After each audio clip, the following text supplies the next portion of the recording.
जनाले समूह पूर्व प्रधान न्यायाधीशको समूह भन्नुभएको छ।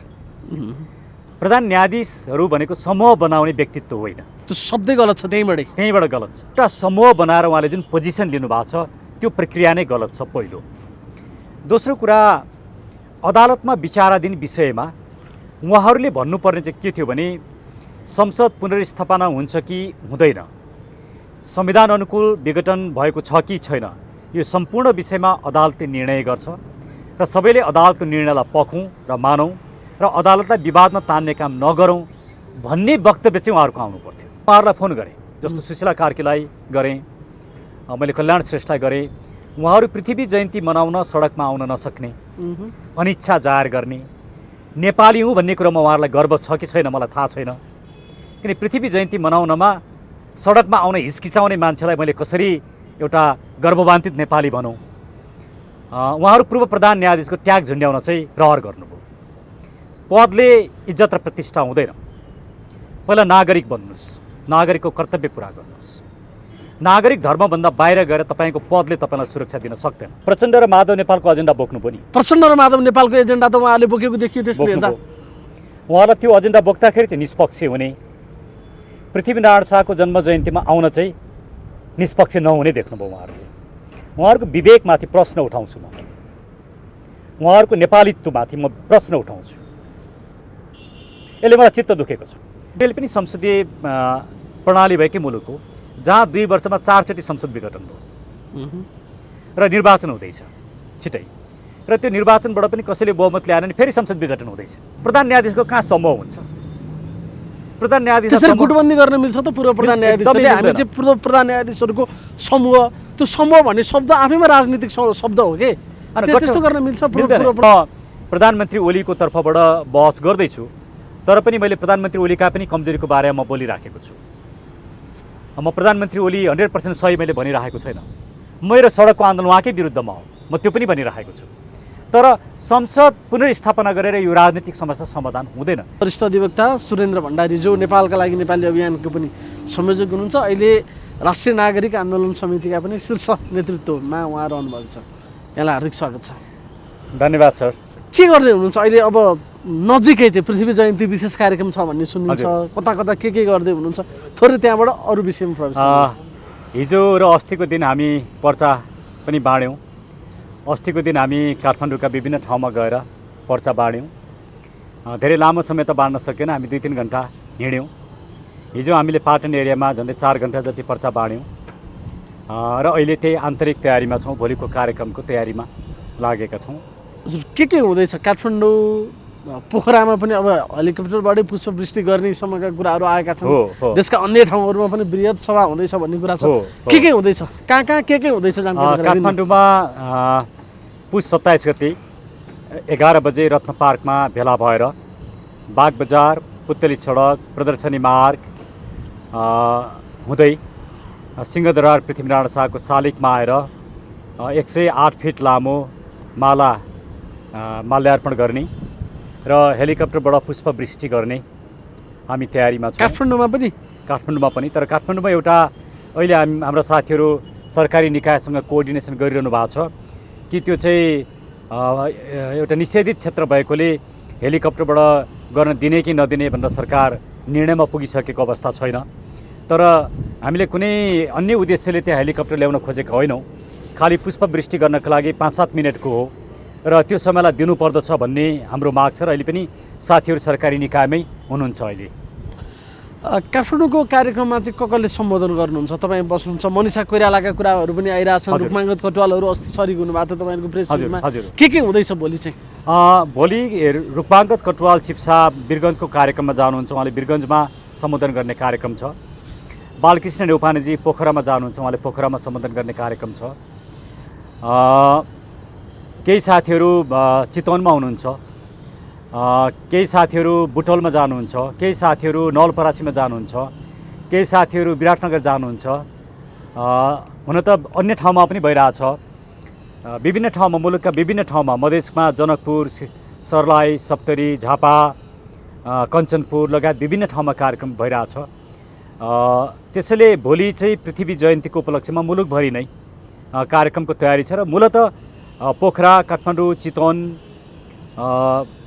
भैरवा, नवलपरासी, विराटनगर, वीरगञ्ज चाहिँ जनकपुरी मुख्य रूपमा हामीले टार्गेट गरेका कार्यक्रमहरू। काठमाडौँको कार्यक्रममा चाहिँ कहाँ हुने हो? जस्तो त्यहाँ चाहिँ माल्यार्पण गर्ने भन्नुभयो, सभा पनि त्यहीँ हुन्छ कि मान्छेले सम्बोधन गर्ने कार्यक्रम चाहिँ कहाँ छ? कसले सम्बोधन गर्दै हुन्छ काठमाडौँमा चाहिँ? भोलि 2 ठाउँमा सम्बोधन हुन्छ। सुरुमा केही वक्ताहरूले रत्न पार्कमा बोल्नुहुन्छ र रत्न पार्कमा झन्डै हाम्रो आधी घन्टा जति सम्बोधनको कार्यक्रम छ। 5 देखि 6 जना वक्ताहरूले रत्न पार्कमा बोल्नुहुन्छ, 5-5 मिनट बोल्नुहुन्छ, ऐक्यबद्धता जाहेर गर्ने मात्रै हो। जस्तो अस्तिको प्रेस मिटमा रुकमाङ्गत चिफ साहब आउनुभएको थियो भने यसपल्ट पनि हामीले केही चिफ साहबहरूलाई अनुरोध गरेका छौँ र उहाँहरू आउने प्रबल सम्भावना छ। अहिले मैले नाम नभनौँ, केही पूर्व चिफ साहबहरू आउनुहुन्छ। मनिषाजी भोलिको मुख्य वक्ता नै हो। त्यस्तै सिपी मैनालीजी भोलिको अर्को मुख्य वक्ता हुनुहुन्छ। राधाकृष्ण मैनाली दाई पनि अर्को मुख्य वक्ता हो। त्यसरी नै विपिन कोइराला दाई अर्को मुख्य वक्ता हो। ऋषि बाबु परियार अर्को मुख्य वक्ता। यो चाहिँ हामीले खास गरिकन काङ्ग्रेस, कम्युनिस्ट, राप्रपा र स्वतन्त्र नागरिकहरू सबैको प्रतिनिधित्व होस् भन्ने चाहेका छौँ। तर कुनै पनि दलको झन्डामा नभएर केवल राष्ट्रिय झन्डामा मात्रै। त्यसैले भोलिको कार्यक्रम जो आए पनि काङ्ग्रेस कम्युनिस्ट भनेर आउनु भएन, नेपालको झन्डा बोकेर आउनु पर्यो, नेपाली नागरिक भनेर आउनु पर्यो। भोलि त्यहाँ नेकपा मालेको महासचिव बनेर सिपी मैनाली आउँदै छैनन्, हो एउटा नागरिक भनेर आउँदैछन् उनी पनि। मनिषा कोइरालाले पनि सम्बोधन गर्नुहुन्छ, मनिषा कोइरालाजीले सम्बोधन गर्नुहुन्छ। मनिषा कोइरालाजीको सम्बोधन छ, प्रेम कैदीजीको सम्बोधन छ, यस्ता केही व्यक्तिहरूले सम्बोधन गर्नुहुन्छ। सायद भोलि मेरो पालो आउँदैन सम्बोधन गर्नेमा, त्यो लिस्टमा म पर्छु जस्तो लाग्दैन।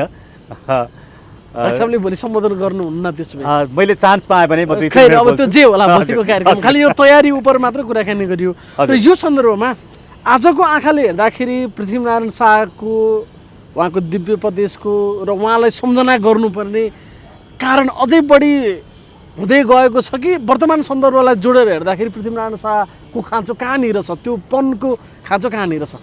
कस्तो राम्रो प्रश्न राखिदिनु भयो शिव सर। 3-4 वटा यस्ता तथ्यहरू छन् जसले गर्दाखेरि हामीले पृथ्वीनारायण शाहलाई बिर्सिनै मिल्दैन। पहिलो तथ्य चाहिँ पृथ्वीनारायण शाहले नै नेपाल एकीकरण गरिदिएको कारणले आज हामीले नेपाली भन्न पाएका छौँ। नेपाली भन्नुमा हामीलाई यदि गौरव छ भने त्यो गौरव पृथ्वीनारायण शाहको कारणले प्राप्त भएको छ। त्यसैले पनि एउटा राष्ट्र निर्माताप्रति आस्था राख्ने, उहाँप्रति श्रद्धासुमन गर्ने काम प्रत्येक नेपालीले गर्नु आफ्नै पहिचान र आफ्नै गौरवको लागि महत्त्वपूर्ण छ।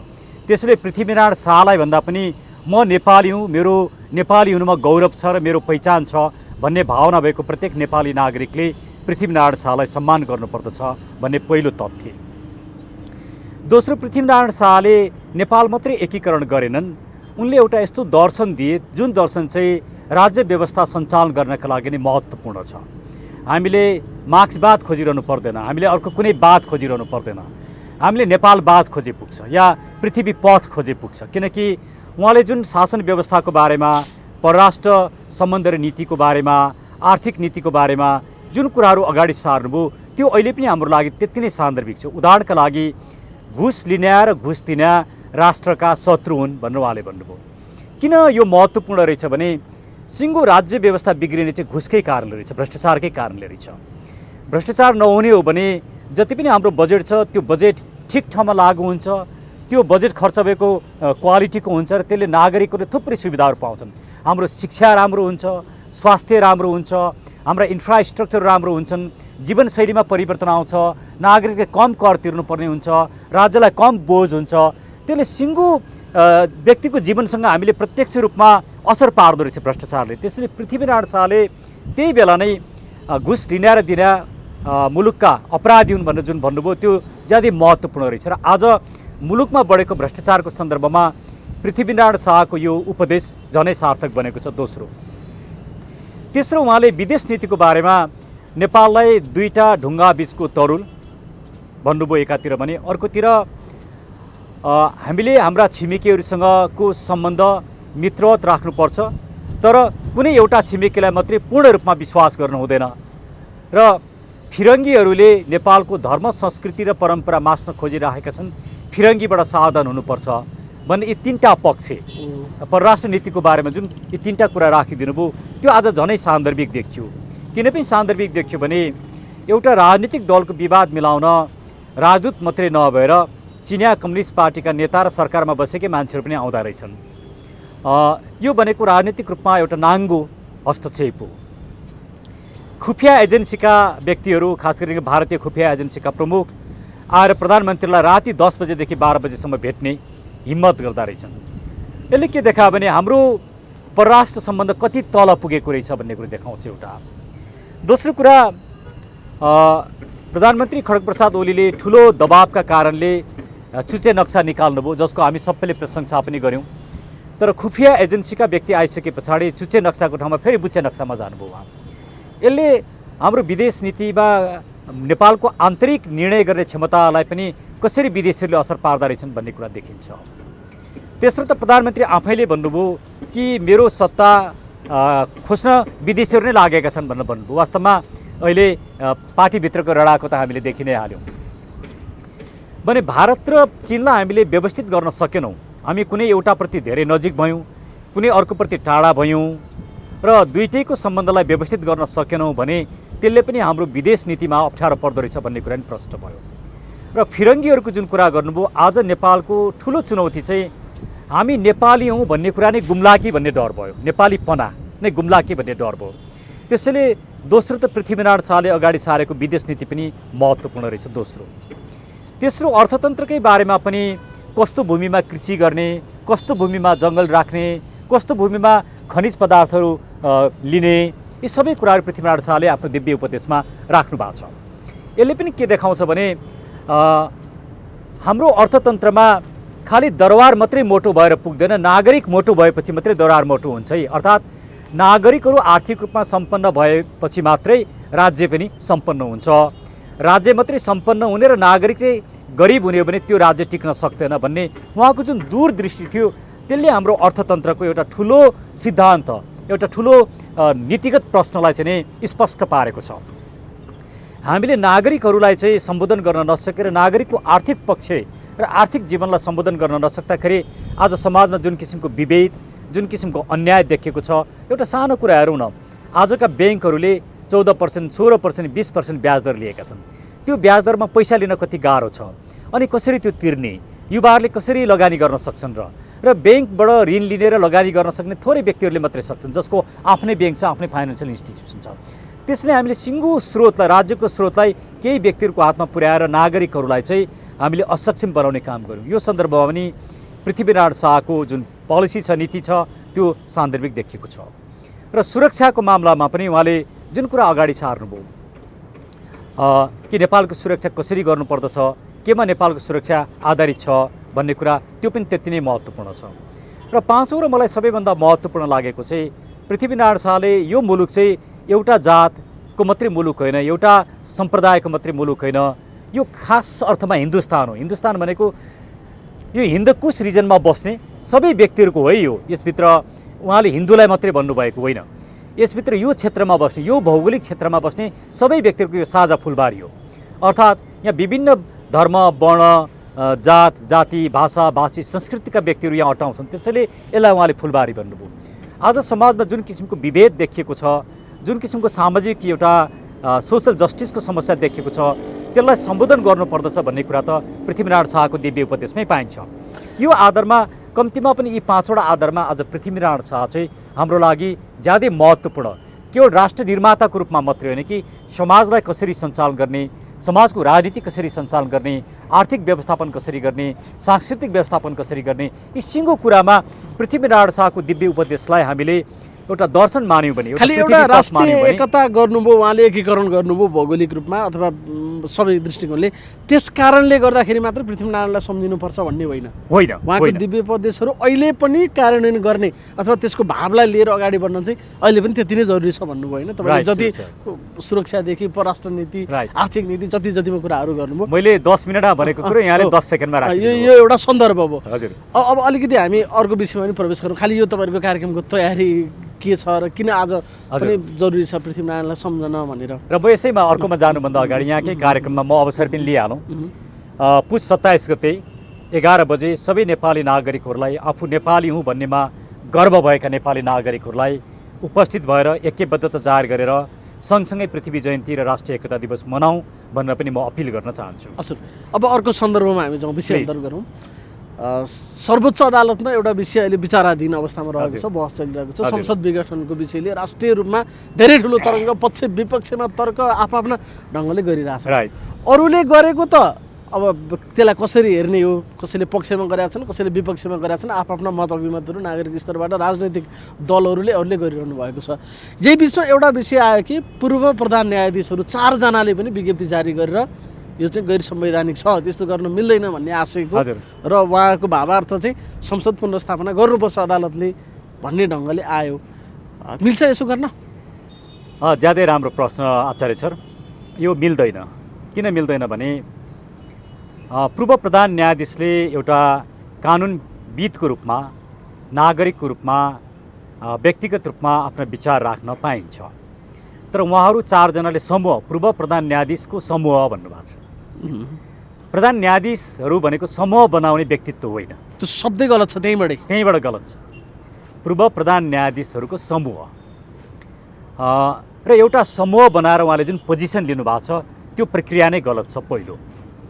दोस्रो कुरा, अदालतमा विचाराधीन विषयमा उहाँहरूले भन्नुपर्ने चाहिँ के थियो भने संसद पुनर्स्थापना हुन्छ कि हुँदैन, संविधान अनुकूल विघटन भएको छ कि छैन, यो सम्पूर्ण विषयमा अदालतले निर्णय गर्छ र सबैले अदालतको निर्णयलाई पखौँ र मानौँ र अदालतलाई विवादमा तान्ने काम नगरौँ भन्ने वक्तव्य चाहिँ उहाँहरूको आउनु पर्थ्यो।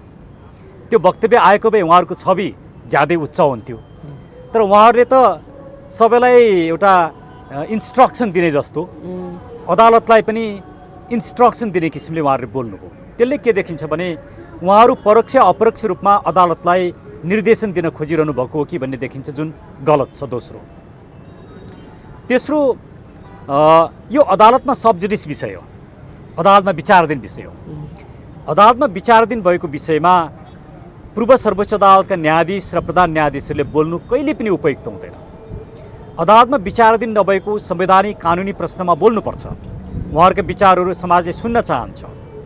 तर अदालतमा विचाराधीन भएको विषयमा मत प्रकट गर्दाखेरि संविधानले नै के भन्छ भने सर्वोच्च अदालतका न्यायाधीश र प्रधान न्यायाधीश, पूर्व प्रधान न्यायाधीशहरूले बहस पैरवी गर्न पाइँदैन भनेको छ। उहाँहरू अदालतमा गएर पनि आफ्नो विचार राख्न पाउनुहुन्न, किनकि उहाँहरूले अदालतलाई इन्फ्लुएन्स नगर्नुहोस् भनेर भनिएको। त्यसैले एउटा समूह बनाएर अदालतलाई इन्फ्लुएन्स गर्ने काम पनि गर्न पाइँदैन। उहाँहरूले अर्को गल्ती त्यहाँनिर गर्नुभयो। र सबैभन्दा ठुलो गल्ती त उहाँहरूले सैद्धान्तिक गल्ती गर्नुभएको छ। त्यो यो संसद विघटन चाहिँ संविधान प्रतिकूल छ र संविधानवाद विपरीत छ भन्नुभएको छ। अब संविधानवादको जहाँसम्म उहाँहरूले कुरा गर्नुभएको छ, प्रधान न्यायाधीश भइसकेका व्यक्तिले बुझ्नु भएन भनेर त मैले कसरी भन्ने र। तर उहाँहरूको बुझाइ चाहिँ अपूर्ण रह्यो भनेर मैले भन्नुपर्छ। पदमा हुँदैमा ज्ञान पनि हुन्छ भन्ने कुरा होइन, पद र ज्ञान फरक कुरा हो। संविधानवाद भनेको चाहिँ कुन सिद्धान्तमा संविधान बनेको छ भन्ने कुरा संविधानवाद हो, छोटकरीमा। यो 2072 सालको संविधानको एउटा सिद्धान्त के हो भने संसदीय व्यवस्था।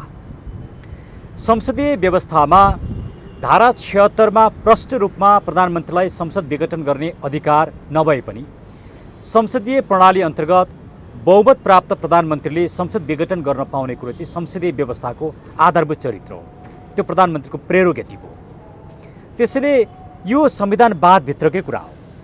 उहाँहरूले संविधानवाद विपरीत छ भनेर जसरी विवाद निकाल्न खोज्नुभयो त्यो सैद्धान्तिक रूपमा नै त्रुटिपूर्ण छ। त्यसले मेरो उहाँहरूलाई अर्को अनुरोध के हो भने मैले उहाँहरूलाई फोन गरेँ, जस्तो सुशीला कार्कीलाई गरेँ, मैले कल्याण श्रेष्ठलाई गरेँ। उहाँहरू पृथ्वी जयन्ती मनाउन सडकमा आउन नसक्ने, अनिच्छा जाहेर गर्ने, नेपाली हुँ भन्ने कुरोमा उहाँहरूलाई गर्व छ कि छैन मलाई थाहा छैन। किन पृथ्वी जयन्ती मनाउनमा सडकमा आउन हिचकिचाउने मान्छेलाई मैले कसरी एउटा गर्ववान्वित नेपाली भनौँ। उहाँहरू पूर्व प्रधान न्यायाधीशको ट्याग झुन्ड्याउन चाहिँ रहर गर्नुभयो। पदले इज्जत र प्रतिष्ठा हुँदैन। पहिला नागरिक बन्नुहोस्, नागरिकको कर्तव्य पुरा गर्नुहोस्। नागरिक धर्मभन्दा बाहिर गएर तपाईँको पदले तपाईँलाई सुरक्षा दिन सक्दैन, तपाईँको इज्जत बढाउँदैन। त्यसैले म अहिले पनि भन्छु उहाँहरूलाई, तपाईँहरू पनि आउनुहोस्, भोलि पृथ्वी जयन्ती मनाउँ। तपाईँले नागरिक कर्तव्य पहिला पुरा गर्नुहोस्। भनेको पृथ्वी जयन्ती मनाउनको लागि तपाईँले फोन गर्नुभयो, त्यो कार्यक्रममा सरिक बन्नुको लागि सुशीला कार्की कल्याण श्रेष्ठलाई फोन गर्नुभयो। त्यसमा चाहिँ उहाँहरू पक्षधर्ता देखिएला, विवादित बनिएला। एउटा पक्षले गरेको उहाँले त्यसलाई आम रूपमा हेर्नु भएन मेरो विचारमा होइन त। एउटा समूहले गरेकोमा हामी जाँदाखेरि एउटा पक्षधर्ता देखिएला छैन। पहिलो कुरा त अथवा उहाँलाई त्यो लाग्यो तपाईँ सुरेन्द्रहरूले गरेको अथवा फलानुले गरेकोमा जाँदाखेरि म त्यो जस्तो देखिएला, किनभने हाम्रो त साझा चरित्र तटस्थ बढ्नुपर्छ भन्ने कुरालाई उहाँले त्यसरी बुझ्नुभयो। त्यहाँ चाहिँ आउन मान्नु भएन। तर सर्वोच्च अदालत यो फैसला गर्यो भने गलत हुन्छ है भनेर औँला चाहिँ उहाँले उठाउनु भयो होइन। प्रचण्ड र माधव नेपालको एजेन्डा बोक्नु पनि, प्रचण्ड र माधव नेपालको एजेन्डा त उहाँले बोकेको देखियो। त्यसले हेर्दा उहाँलाई त्यो एजेन्डा बोक्दाखेरि चाहिँ निष्पक्ष हुने, पृथ्वीनारायण शाहको जन्म जयन्तीमा आउन चाहिँ निष्पक्ष नहुने देख्नुभयो उहाँहरूले। उहाँहरूको विवेकमाथि प्रश्न उठाउँछु म, उहाँहरूको नेपालीत्वमाथि म प्रश्न उठाउँछु। यसले मलाई चित्त दुखेको छ। मैले उहाँलाई धेरैचोटि अनुरोध गरेको छु। त्यसैले उहाँहरूले त भन्नुपर्थ्यो के भने अहिले सर्वोच्च अदालतमा विचाराधीन भएको विषयमा प्रधानमन्त्रीले पनि पोजिसन नलिनुहोस्, विपक्षहरूले पनि पोजिसन नलिनुहोस्, कसैले पनि अदालतलाई प्रभावित गर्ने काम नगर्नुहोस् भन्नुभएको भए उहाँहरूको हाइट कति माथि हुनु। उहाँहरू त अदालतको एउटा जनविश्वासलाई कायम गर्नका लागि यो गरेको भन्ने दाबी छ नि त उहाँहरूको। संविधानै मर्ने स्थिति आयो, संविधानप्रति कुनै पनि अनास्था सृजना होला फेरि त्यो ढङ्गले गर्दाखेरि जुन एउटा जनविश्वास भन्ने कुरा छ त्यो त प्रोपर्टी हो धेरै ठुलो अदालतको, त्यो चाहिँ गुम्ला भन्ने डरले रातभरि निन्द्रा नलागेर उहाँहरूले यो गर्नुभएको छ। तपाईँ भन्दै हुनुहुन्छ फेरि यसले चाहिँ गुम्छ भनेर। यहाँले राम्रो प्रश्न राखिदिनु भयो। त्यो प्रश्न उहाँहरूलाई पनि सोध्नुपर्छ। तर मैले बुझेको कुरा के हो भने संसद विघटनले एकछिन मानौँ संसद पुनर्स्थापना भयो, एकछिन मानौँ अदालतले भोलि निर्णय गर्दा संसद पुनर्स्थापना हुने निर्णय पनि गर्न सक्छ, संसद विघटन भएको कुरा ठिक छ पनि भन्न सक्छ। मानौँ संसद पुनर्स्थापना भयो, संसद विघटन किन भयो पहिला कुरो त हामीले त्यहाँ हेर्नु पर्यो। अहिलेको जुन चरम राजनीतिक विशृङ्खलता छ, 2.5 वर्ष तिमी प्रधानमन्त्री भयो, अब अर्को बाँकी अवधि चाहिँ म प्रधानमन्त्री हुनुपर्छ। मुख्य कुरा यति हो, अर्थात् प्रधानमन्त्रीको कुर्सीलाई पनि भागबन्डा लगाउने। हाम्रो संविधानले प्रधानमन्त्रीको कुर्सीलाई भागबन्डा लगाउने परिकल्पना गर्दैन। एउटा दलले जब विश्वासको मत प्राप्त गर्छ या बहुमत ल्याउँछ, उसले कुनैलाई पनि आफ्नो दलको कसैलाई पनि प्रधानमन्त्रीको रूपमा प्रस्तुत गर्न पाउँछ। त्यो दलीय कुरा भयो। त्यो गरिसके पछाडि उहाँहरूले 5 वर्षसम्म त्यो व्यक्तिलाई साथ दिनुपर्छ, त्यो जसुकै होस्। उहाँले धेरै ठुलो गम्भीर असंवैधानिक काम गर्नुभयो भने संसदीय दलको नेताबाट हटाउनुपर्छ, प्रक्रिया त्यो हो। उहाँहरू संसदीय दलको नेताबाट हटाउने प्रक्रियामा जानु भएन। उहाँहरूको आन्तरिक कलह र राजनीतिक विशृङ्खलताको परिणामस्वरूप संसद विघटन भएको छ। मैले प्रधानमन्त्री ओलीले ठिक गर्नुभयो भनिरहेको छैन, तर संसद पुनर्स्थापना भएर उहाँहरूको राजनीतिक चरित्र बदलिँदैन। त्यसैले संसद पुनर्स्थापना अबको विकल्प होइन। संसद पुनर्स्थापना भइसके पछाडिको जुन राजनीतिक लडाइँ हुनेवाला छ, जुन वितण्डा हुनेवाला छ, त्यो योभन्दा कटु हुन्छ। त्यसैले यसले समस्याको समाधान गर्दैन, त्यो कुरा त उहाँहरूले बुझ्नु पऱ्यो नि। म त यो संविधान बचाउन लागेको मान्छे होइन। यदि उहाँहरूलाई यो संविधान बचाउनु छ भने सबभन्दा राम्रो उपाय के हो भने पिपुलको मत हो नि। पिपुलले मत दियो भने न संविधान बच्छ, पिपुलले बचायो भने न बच्छ। पिपुलको मतमा जानलाई इन्कार गर्नुपर्ने केही पनि जरुरी छैन। म इजरायलको 4 जना पूर्व प्रधान न्यायाधीशहरूलाई यति धेरै खपि नसक्नु किन भयो त? मानौ कि अब यो पुनर्स्थापना भएन, संसद विघटन भयो भने आकाश हस्छ जस्तो उहाँहरूले किन गर्नु, धरती फाट्छ जस्तो किन गर्नुभयो? उहाँहरूलाई एउटा इजरायलको उदाहरण उहाँहरूले पढिरहनु भएको छ, देखिरहनु भएको छ। इजरायल पनि संसदीय प्रणाली भएकै मुलुक हो, जहाँ 2 वर्षमा 4 चोटि संसद विघटन भयो र निर्वाचन हुँदैछ छिटै। र त्यो निर्वाचनबाट पनि कसैले बहुमत ल्याएन भने फेरि संसद विघटन हुँदैछ, सम्भावना त्यो छ। यो संसदीय व्यवस्थाकै दोष हो। संसदीय व्यवस्थाको ब्युटी के हो भने प्रधानमन्त्रीले आफ्नो दललाई तह लगाउनका लागि यो प्रेरोगेटिभ प्रयोग गर्ने हो।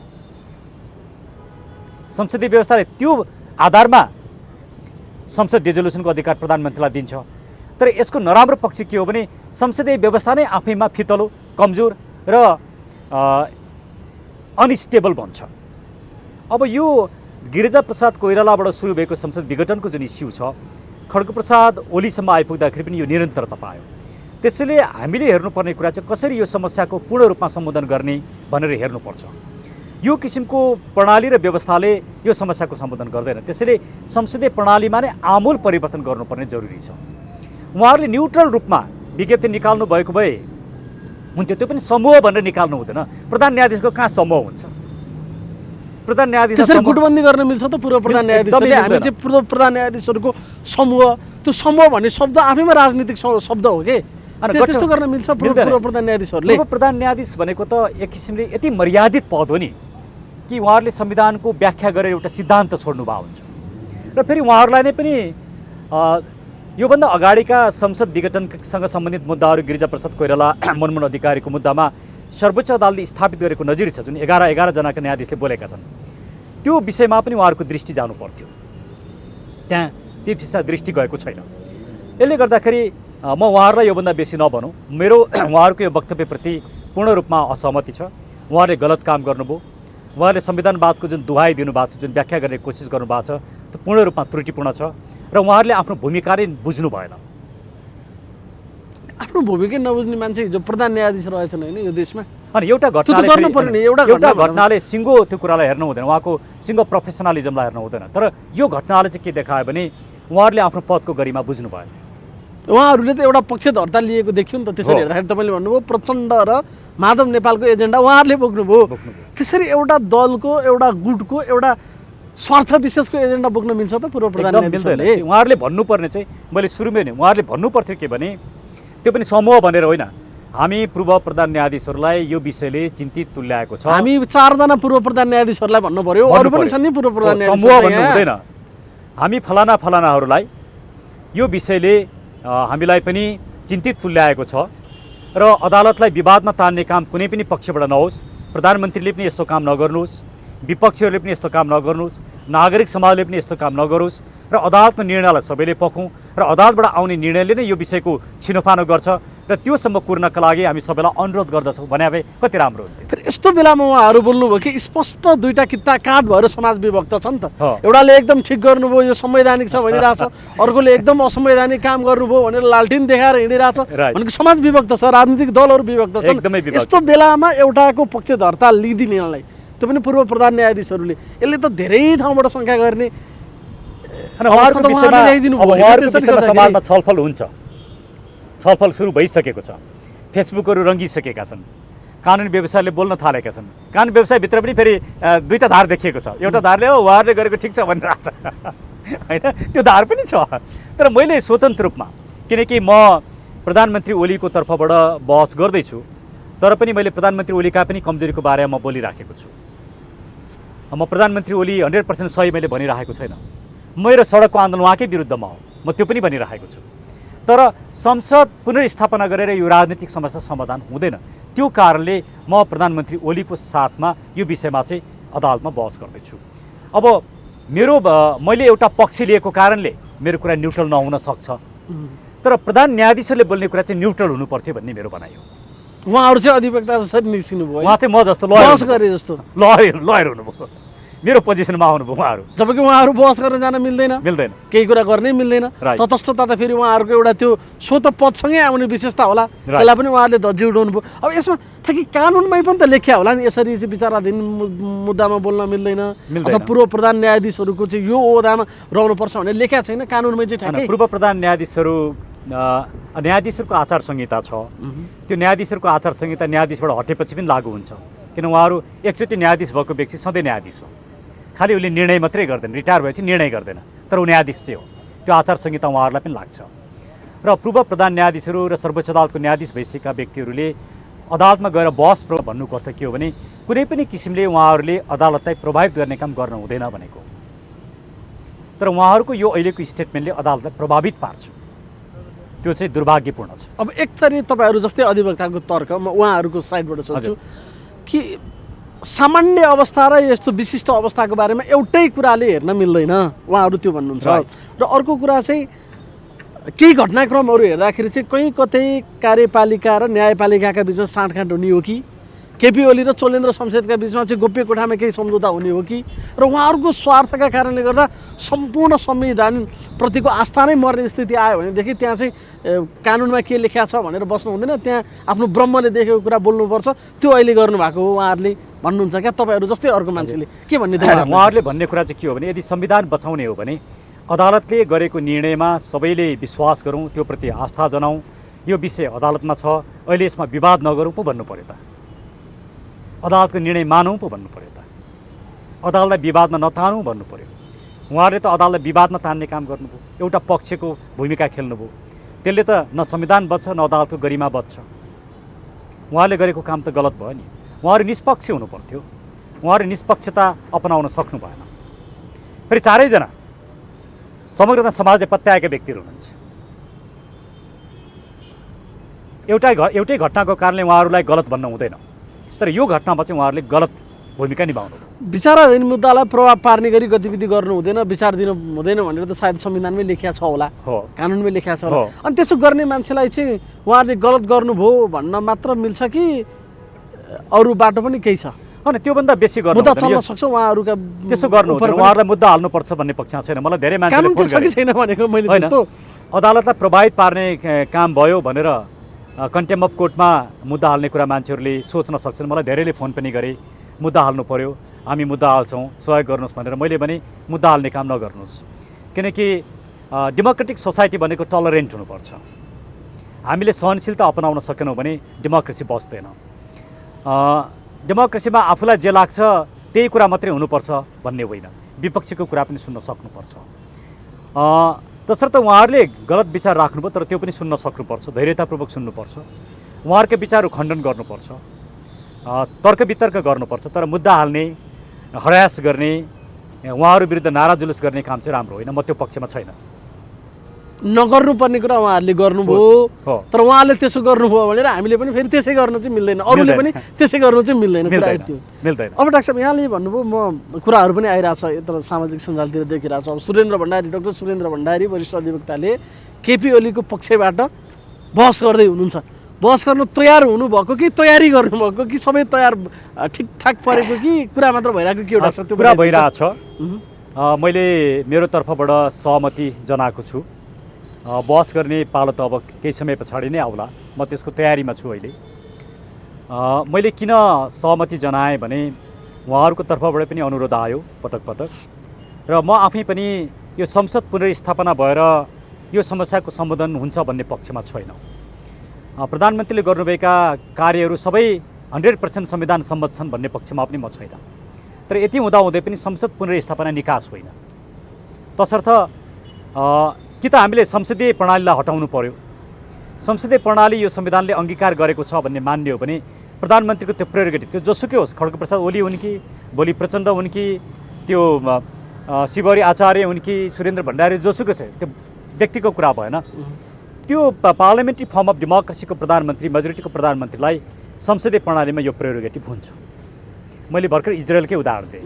यस्ता दुनियाँका थुप्रै देशहरूको उदाहरण छन्, युकेको उदाहरण छ, इन्डियामा छ, अस्ट्रेलियामा छ, विभिन्न देशहरूमा छ।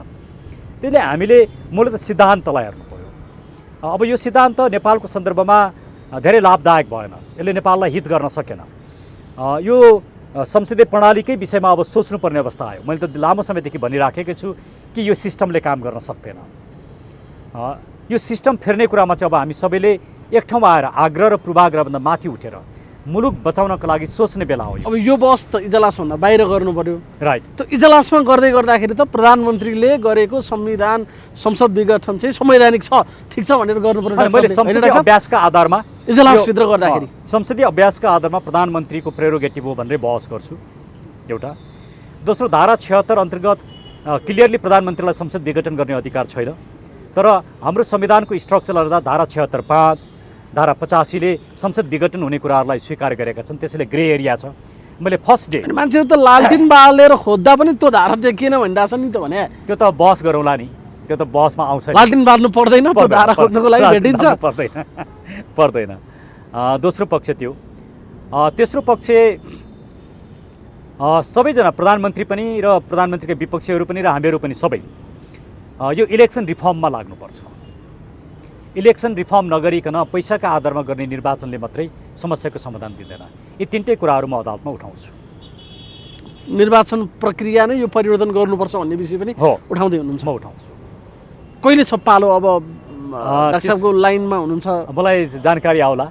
अब त्यहाँ साथीहरूले जानकारी दिएपछि म जान्छु, मेरो आफ्नो टाइममा म बहस गर्छु। अब अहिले दुईवटा कुरा छ, सुरेन्द्र भण्डारी सिके राउतकोमा पनि बहस गर्ने, ओलीकोमा नि बहस गर्ने, के हो भन्ने प्रश्नहरू आछन्। म यहाँको यो कार्यक्रम मार्फत के भन्न चाहन्छु भने मैले सिके राउतकोमा बहस गर्दाखेरि भनेको कुरा के हो भने कुनै पनि विखण्डनकारी गतिविधि गर्ने व्यक्तिलाई मारेर दमन गरेर विखण्डनकारी गतिविधि समाप्त हुँदैन। दुनियाँमा कहीँ पनि यस्तो भएको छैन। त्यसैले सिके राउतले विखण्डनकारी गतिविधि छोड्नुपर्छ र उनलाई राजनैतिक मूलधारमा ल्याइनुपर्छ। मैले सिके राउतसँग पटक पटक गरेका वार्ताहरूको कारणले र मलाई सहयोग गर्ने डाक्टर राज्य सैराजको कारणले आज सिके राउतका गतिविधिहरू कमजोर भएका छन्। यस आधारमा मलाई त नेपाली समाजले र नेपाली नागरिकहरूले धन्यवाद दिनुपर्छ। मैले खड्गप्रसाद ओलीकोमा बहस गर्दैमा मेरो आलोचना गर्न जरुरी छैन, किनभने यो जुन राजनीतिक समस्या छ नि, यो समस्या जीवित रहेसम्म संसद पुनर्स्थापना गरेर हाम्रो समस्याको समाधानै हुँदैन। त्यसले संसद विघटन गरेर विकल्प खोज्नुपर्छ, त्यहाँ मात्रै तर मान्छेलाई अलि अचम्म चाहिँ सधैँभरि अब सडकमा त केपी ओलीको विरोधमा तपाईँ हुनुहुन्छ, अहिले पनि हुनुहुन्छ। त्यहाँ बहस गर्दा मात्रै म केपी ओलीको तर्फबाट बहस गर्छु, तर बाहिर निस्किन म उहाँकै विरुद्धमा हो। केपी ओलीकै विरुद्धमा गतिविधि गरिरहेको मान्छेले केपी ओलीको पक्षबाट बहस गर्ने भनेर चाहिँ मान्छेलाई अलिकति अनौठो चाहिँ त्यस अर्थ लाग्यो। के हो भने एउटा ज्यादै ठुलो संवैधानिक प्रश्न पनि हो। म एउटा संविधानको विद्यार्थी पनि हुँ, संवैधानिक कानुनको म एउटा प्रोफेसर पनि हो र यस्ता महत्त्वपूर्ण विषयमा जब मेरो भूमिका अपेक्षा गरिन्छ मैले त्यो भूमिकाबाट बाहिर जानु राम्रो पनि हुँदैन, किनकि एउटा लयरको लाइफमा पनि यस्ता विषयहरूमा अदालतलाई योगदान दिनु उसको पनि भूमिका हुन्छ। हामी अफिसर अफ द कोर्ट पनि हौँ। त्यसैले यस्तो एउटा मुलुककै महत्त्वपूर्ण संवैधानिक प्रश्नमा अनिच्छा जाहेर गर्नु राम्रो हुँदैन। त्यो आधारमा पनि मेरो भूमिका अपेक्षित छ। खालि अहिले संसद पुनर्स्थापना भएर अहिलेको यी जे यावत समस्याहरू विकृतिहरू छन् यो व्यवस्थाभित्रको त्यो अन्त्य हुँदैन, अझ बढाउँछ त्यसले होइन। अब संसद पुनर्स्थापना भयो भने के हुन्छ होला भन्दाखेरि मलाई के लाग्छ भने, म ज्योतिष होइन, तर मैले संवैधानिक कानुनको जति बुझाएको छु त्यो बुझ्दाखेरि संसद पुनर्स्थापना हुनसाथ संसदको बैठक बस्छ, संसदीय दलको बैठक बस्छ।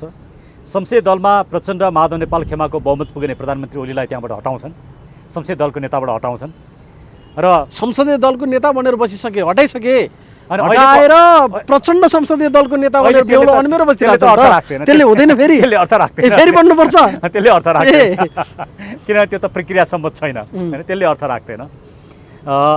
त्यस पछाडि त्यतिले मात्रै पुगेन भने उहाँहरूले संसदमा अविश्वासको प्रस्ताव राख्नुहुन्छ र प्रधानमन्त्री ओलीलाई सत्ताबाट फाल्ने काम हुन्छ।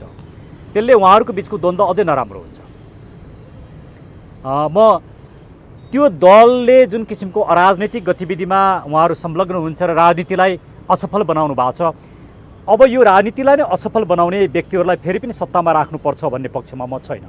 त्यसैले अब हामीले राजनीतिक विकल्प नै खोज्नुपर्छ, सिस्टमकै विकल्प खोज्नुपर्छ र यो चाहिँ एउटा अवसर पनि हो र हामी नेपाली नागरिकहरू यसलाई अवसरको रूपमा पनि लिनुपर्छ।